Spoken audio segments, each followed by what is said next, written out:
दिवाली से पहले 3 रूटों पर दौड़ेगी स्लीपर वंदे भारत।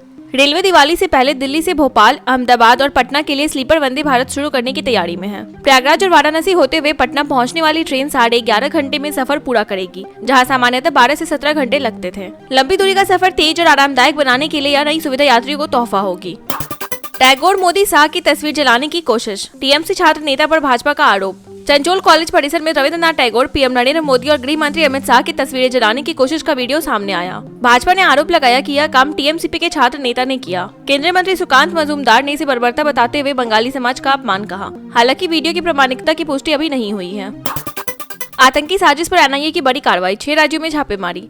एनआईए ने जम्मू कश्मीर और 5 अन्य राज्यों में आतंकी साजिश से जुड़े मामले पर 22 जगह छापे मारे। बारामूला, कुलगाम, अनंतनाग और पुलवामा जिलों में तलाशी की गई। जांच आंतरिक सुरक्षा से जुड़े गंभीर मामले से संबंधित है। टीम सुबह से ही संदिग्धों के घरों और ठिकानों पर पहुंची। अभी तक एजेंसी की ओर से आधिकारिक बयान जारी नहीं हुआ है।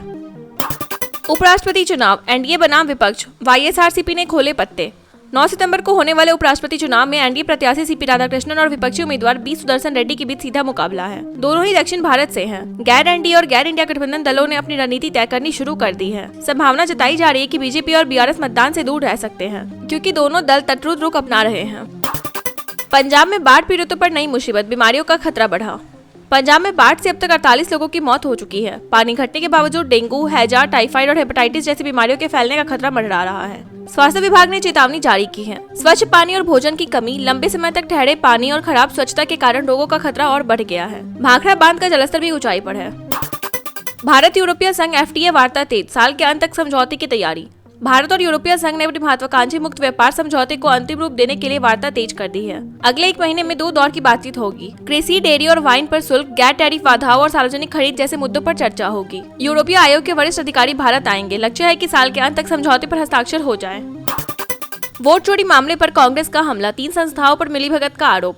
कांग्रेस ने वोट चोरी प्रकरण में गृह मंत्रालय, रेलवे, दूरसंचार मंत्रालय और निर्वाचन आयोग पर मिलीभगत का आरोप लगाया। पार्टी ने कहा कि गृह मंत्रालय निगरानी कर रहा है, मंत्रालय संचार रोक रहे हैं और आयोग मुख्य दर्शक बना है। इस बीच नीतीश कटारा हत्याकांड के दोषी विकास यादव को 25 साल की सजा के बाद अंतरिम जमानत मिली। जेल से बाहर आकर उसने 22 साल छोटी हर्षिका यादव से शादी रचाई।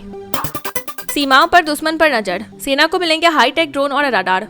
भारतीय सेना उत्तरी और पश्चिमी सीमाओं पर स्पेशल ड्रोन व आधुनिक रडार सिस्टम तैनात करेगी। इससे आसमान में दुश्मन की गतिविधियों पर बारीकी से नजर रखी जा सकेगी। पाकिस्तान की हालिया घुसपैठ कोशिशों के बाद यह तैयारी की जा रही है। नए रडार सिस्टम आकाशीय एयर डिफेंस नेटवर्क में शामिल होंगे, जिससे मुश्किल से पकड़े जाने वाले हवाई लक्ष्यों को भी ट्रैक और खत्म किया जा सकेगा।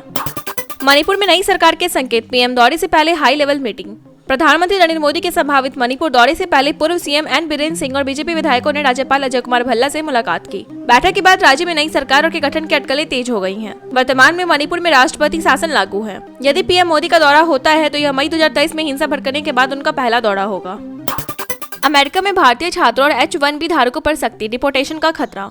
डोनाल्ड ट्रंप प्रशासन ने छात्र वीजा और H-1B धारकों पर शिकंजा कस दिया है। IRS और IC के साझा रिकॉर्ड से पता चला कि कई प्रवासी अनधिकृत रोजगार कर रहे हैं। इन पर टैक्स चोरी का आरोप है। ऐसे मामलों में वीजा विस्तार रोका जा सकता है या उन्हें डिपोर्ट किया जा सकता है। खासकर भारतीय छात्रों और पेशेवरों पर इसका सीधा असर पड़ने की संभावना है।